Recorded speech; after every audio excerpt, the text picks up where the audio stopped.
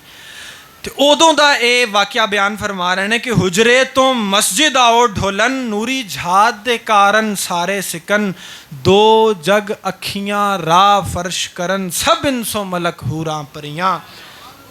ਤੇ ਇਹਨਾਂ ਸਿੱਖਦੀਆਂ ਤੇ ਕੁਰਲਾਉਂਦੀਆਂ ਤੇ, ਇਹਨਾਂ ਸਿੱਖਦੀਆਂ ਤੇ ਕੁਰਲਾਉਂਦੀਆਂ ਤੇ, ਲਖਵਾਰ ਸਦਕੜੇ ਜਾਂਦੀਆਂ ਤੇ, ਇਹਨਾਂ ਵਰਦੀਆਂ ਮੁਫਤ ਵਿਕਾਉਂਦੀਆਂ ਤੇ, ਸ਼ਾਲਾ ਵਤ ਵੀ ਆਵਨ ਉਹ ਖੜੀਆਂ।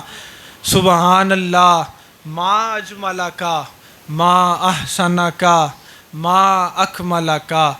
ਕਿੱਥੇ ਮਿਹਰ ਅਲੀ ਕਿੱਥੇ ਤੇਰੀ ਸਨਾ, ਗੁਸਤਾਖ ਅੱਖੀ ਕਿੱਥੇ ਜਾੜੀਆਂ।